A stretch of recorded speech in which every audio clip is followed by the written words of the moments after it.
So, as we are beginning, my name is Jessie. I'm here with Liz. As Valentina mentioned, Liz is our Senior Manager of Community Building and Digital Engagement at Sabin Vaccine Institute. And today we are really going to be talking about the Boost community and all of the good that Boost has been doing globally.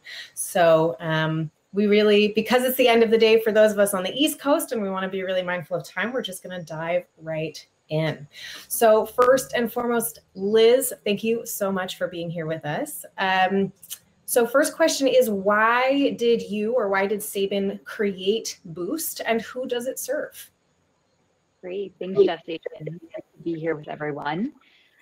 So over the past decade, the immunization landscape is increasingly complex. We've seen an increase in vaccine hesitancy, violence against health workers, and ongoing global health system delivery barriers. So all of these challenges have a great impact on immunization professionals. And when I say immunization professionals, I'm referring to individuals who manage or carry out vaccination programs in their respective communities. So as a result of all these challenges, there's been burnout and fatigue, leading to staff turnover and increasing isolation from colleagues, especially those working at the subnational or local level, and those working at the national level within countries. So a team at the Sabin Vaccine Institute identified some of these needs and raised them to its donors in order to obtain the resources needed to develop and support a community of immunization professionals around the world. So to form this new community, which would live both online and offline, Sabin consulted a number of immunization professionals through global surveys and focus groups in East Africa to really better understand some of the challenges they were facing and the solutions that they hope to see. So then enter the Boost community. Again, first existing as an online platform, boostcommunity.org. We launched in early 2020 to better support immunization professionals by equipping them with the essential connections to peers and key stakeholders and resources required to strengthen their capacity, advance careers, and really lead in challenging situations. Thank you. So the obvious question then is, how did COVID change the online platform use? Yeah, so we get this question a lot. So really, perhaps nothing has been more disruptive than the ongoing COVID-19 pandemic, which I'm sure is affecting everyone. It's really driven an immediate urgent need for our community of immunization professionals to increase global collaboration, to continue essential routine immunization services, as well as address some emerging issues, such as vaccine misinformation and rolling out new COVID-19 vaccines. In fact, we saw continuous membership growth in the last year and a half as our members were eager to connect with others and get timely information. Fortunately, we've also been able to rapidly disseminate new information, events, and resources through our active platform community feed, events calendar. As the situation seems to change on a daily basis during the pandemic, we really have relied heavily on these channels. And I think it's important to note here that our online platform was developed before COVID-19 shook the world, which allowed us to be more responsive as the pandemic unfolded. So our members had already started adjusting to online space, including networking with other members through our platform's community feed and direct messaging space, and also attending virtual events. And I think this really allowed for an easier transition to more virtual events and activities. Yeah, definitely. So with all this in mind, then how do you define and measure success for your community and your members? Sure. So we define and measure success for our community in a number of ways.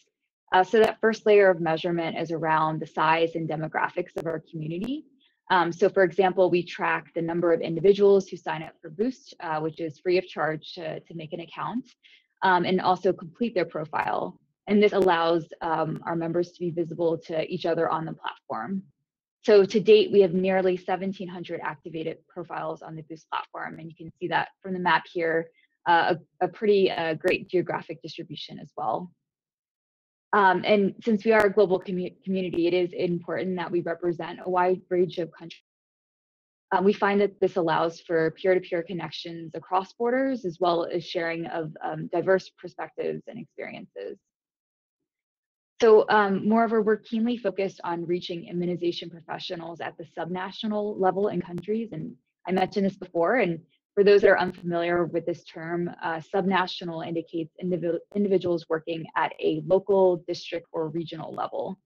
So many trainings and support have not reached these levels of the system, I think primarily due to inadequate resources, limited connectivity, and in some cases, complicated existing government structures.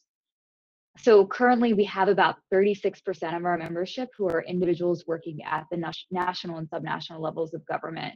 And then that remaining percentage of members represent implementing non-governmental organization partners, some of whom carry out the majority of immunization services in their countries. Also have multinational organizations like the World Health Organization, and then smaller slices of our membership represent academia, the private sector, including consultants. It's an impressive list. And so what about platform engagement metrics? What are some of the numbers that you track? So besides community growth, we strive for high community engagement metrics. So typically we measure this by the number of members who have logged into their account at least once in the last 30 days. We also look at how many individuals, both members and non-members, are joining us for our live engagements, better known as webinars, but we like to use the term live engagements, advertised through our online platform and hosted on Zoom. So from January 2020, when we launched, until July of 2021, so the middle of this year, did 110 virtual events, including webinars, virtual workshops, trainings, and courses. And we had nearly 4,000 total registrants and 250 members receiving certificates of completion for one of Boost's 6 courses that we offered throughout that time period. And I think perhaps more important than the breadth of our community and its offerings is the quality of our programming and how it's actually being utilized by our members. So our core programs focus on strengthening the learning and management capacities of our members.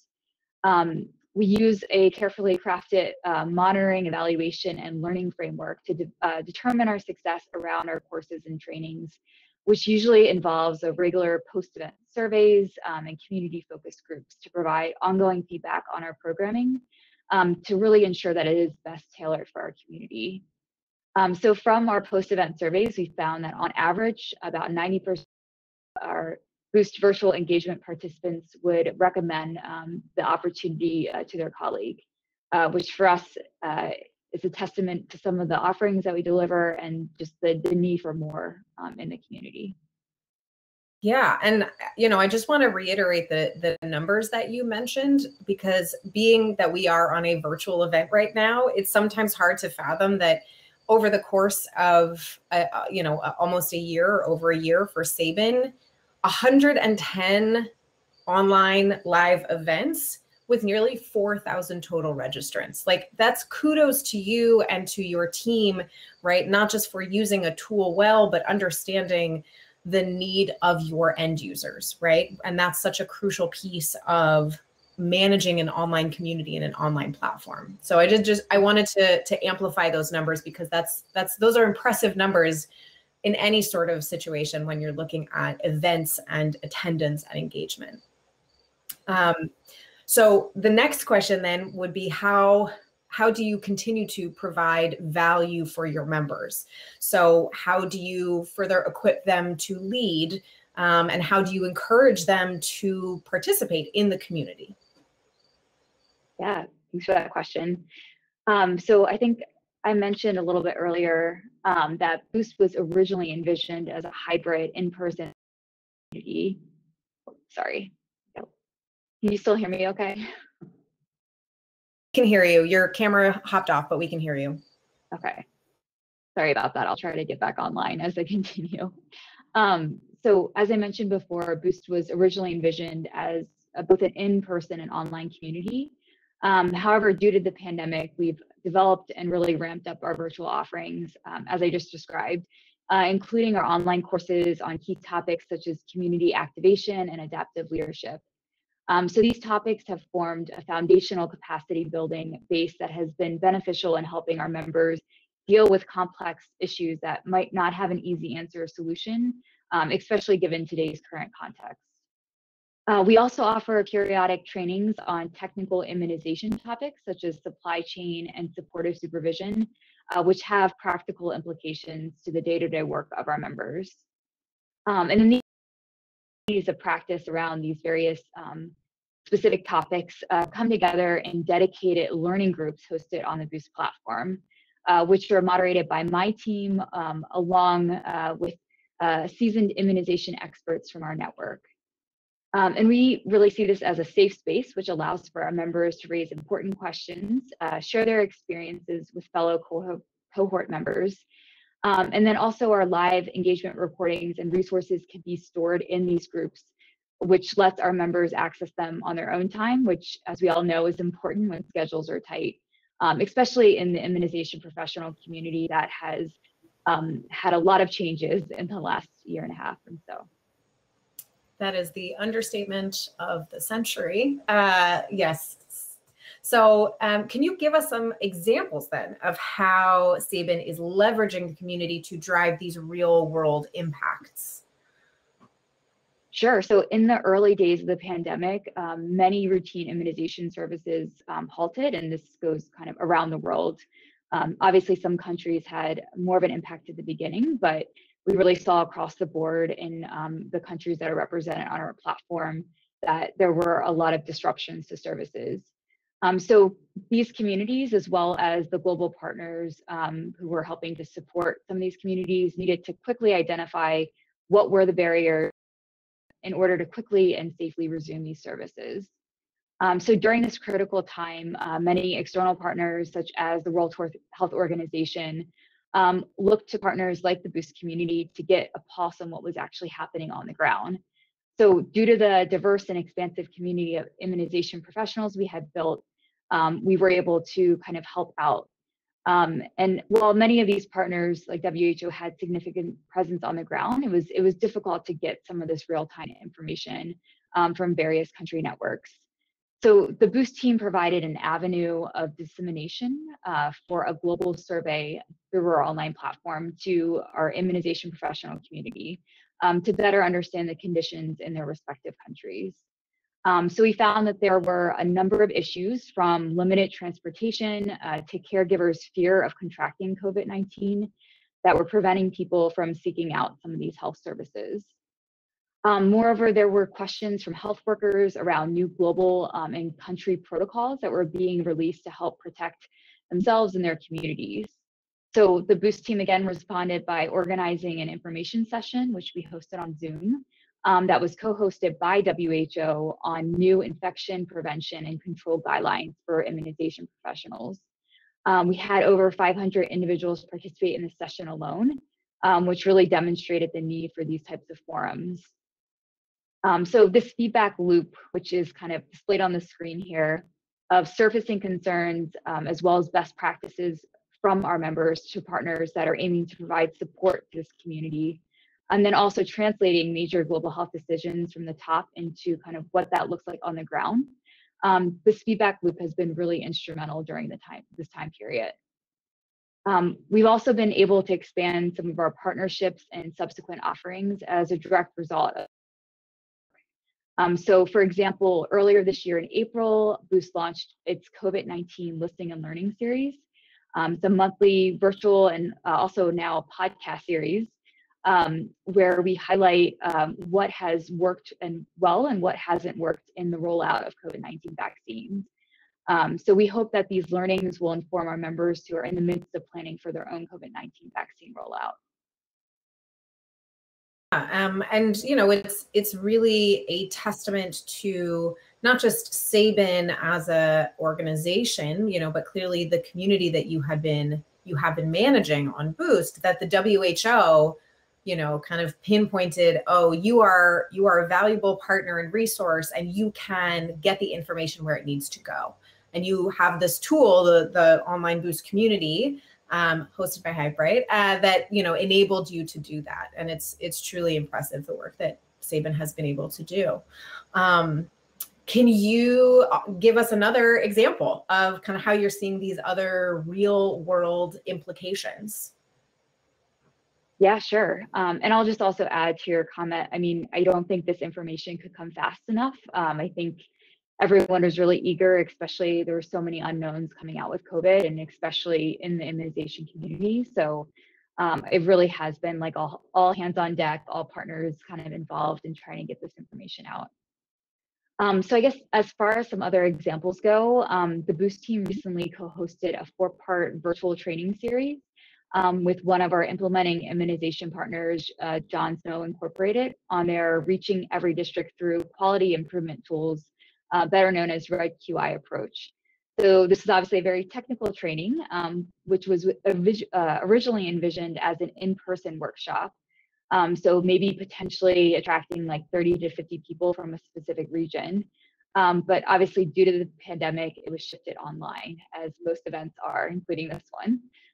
So we assumed the demand would maybe be about the same. We weren't really sure what we were going to get, but to our surprise, we had nearly 450 people register for the series, and over 200 individuals attended the weekly sessions. And these were folks that were coming from, I think, probably 15 or 20 different countries.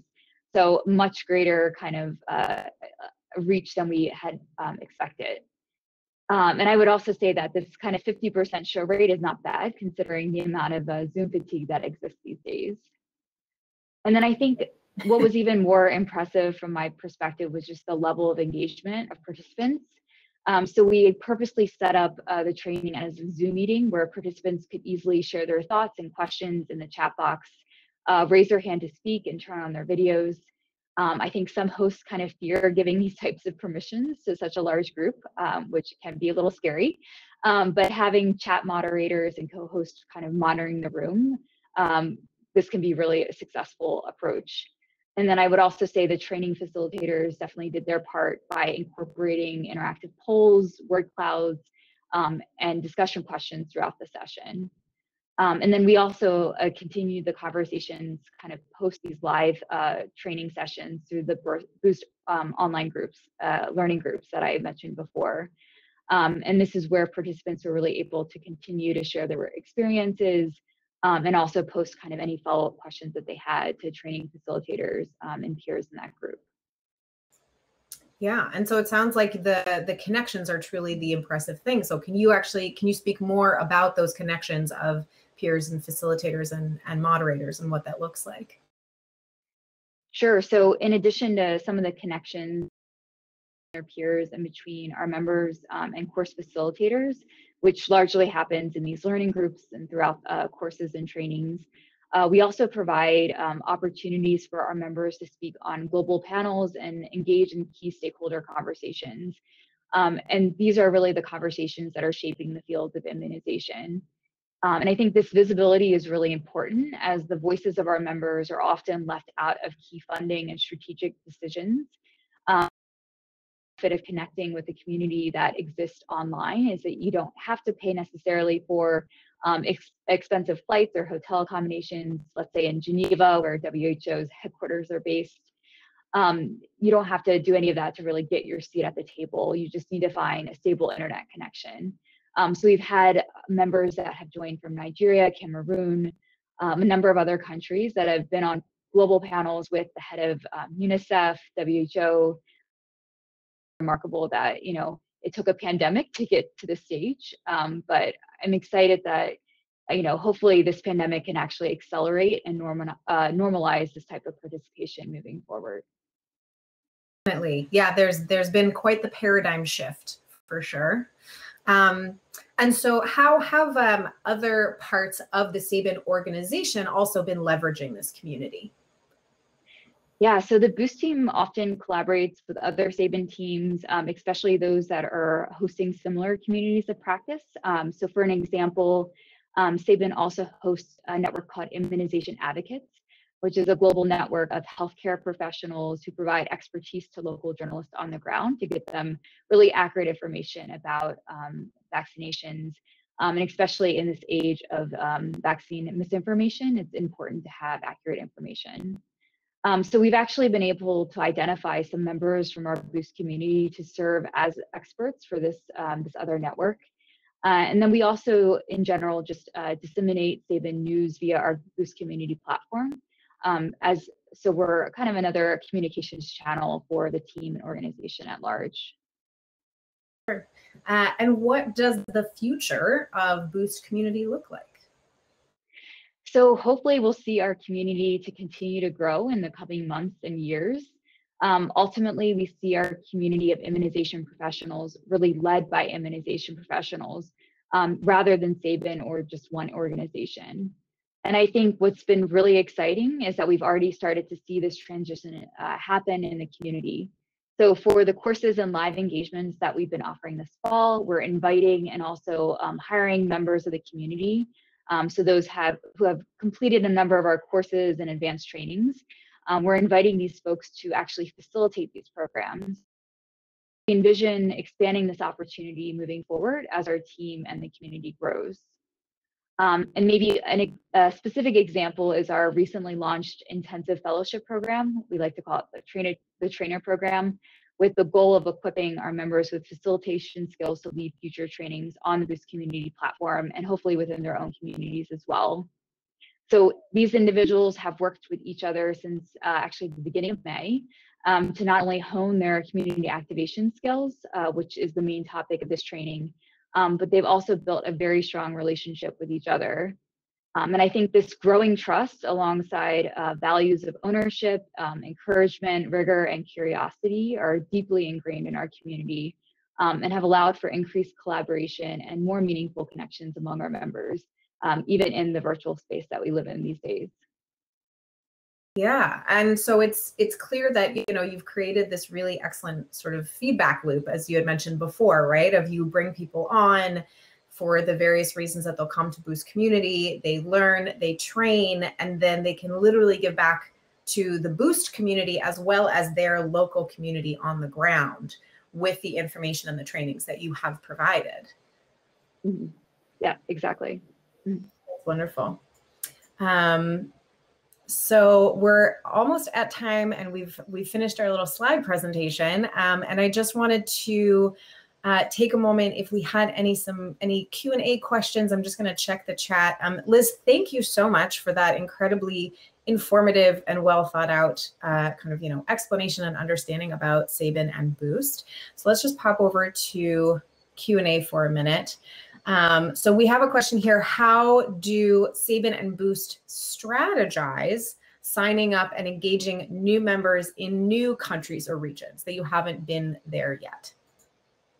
Yeah, sure. I can definitely answer that. And maybe before answering it, I'll also say it's also great to find an awesome technological partner like Hivebrite to help kind of implement some of the dreams that we have as a nonprofit organization. And I think like I said before, it's been amazing to reach so many people that, oftentimes, programs can't just because they don't have maybe boots on the ground. But obviously in this space, we can make that happen. But yeah, as far as engaging kind of more countries and folks that are outside of our current network, we definitely lean into our, like to call them our Boost community champions. So the folks that I had kind of recognized for doing a number of courses and trainings and being real advocates of the community, we definitely look to them to help spread their word amongst their own colleagues and networks as well. And we've actually seen a lot of new Boost members come from that kind of friend-to-friend approach. And then I'd also say we work, as I mentioned before, with a lot of implementing partners. So folks that might have offices in other countries like JSI. And then I think through those networks as well, we're able to help kind of spread the word further about the Boost community. Great, thank you. Mm-hmm. I'll give it another minute if there's any other Q&As.